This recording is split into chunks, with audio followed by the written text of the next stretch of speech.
Welcome to Daily Plunge. We're in the book of Job, chapters 32 and 33. All of a sudden, we have a new speaker, Elihu.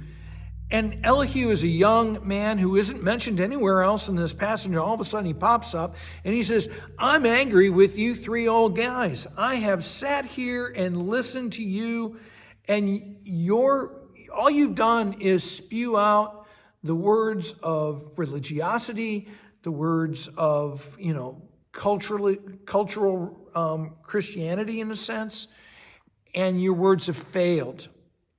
That's what he says in verse 11. None of you have really answered Job, but he also says, I'm angry with Job because how dare you to say that God is not glorious, that God is not just. And so Elihu says, I am compelled to defend God, to speak for God. And he says, even though I'm younger than you, God gives understanding. God gives wisdom, as it says in verse 8. And so he says in verse 18, I'm full of words. The Spirit compels me. And so he really speaks with the voice of a prophet, right? And so in verse 1 of chapter 33, Job, listen to me. Now, Job has been speaking in inconveniently desperate ways. And sometimes church people get nervous when folks who are really desperate are asking hard questions. And that's exactly what's happened through the book of Job.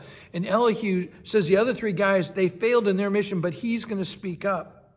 And he says, I speak with the Spirit of God who made me. I'm speaking prophetically. And so verse 13, why do you contend with God? God does speak. You say he doesn't speak, but he does in various ways. He speaks, as he says in verse 15, in dreams and visions. Verse 16, he speaks terrifying warnings. And in the purpose, Elihu says, is God speaks in order to get us to turn away from, as it says in verse 17, to turn from arrogance and pride, to preserve us from destruction, from the pit, to keep us from being destroyed by violence. And as he says in verse 19, God even rebukes with pain that it's a word from God, a distress, in order that people would be rescued. These are challenging words. And he goes on in verse 23.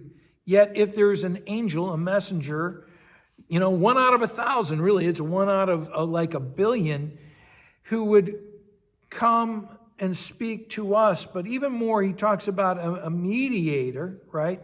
That really is another interpretation for the word messenger. A mediator who is gracious to the person like Job, but also is an intercessor who speaks to God and says, save them from going into the pit. Who might that be? Oh my gosh, maybe it is actually Jesus Christ, who is that messenger who intercedes for us and speaks a word of grace on our behalf, right? And he speaks mercy. He intercedes, as it says in 24, and announces, I have found a ransom for them. That is God provided, right? And this mediator, this ransom saves them from the pit.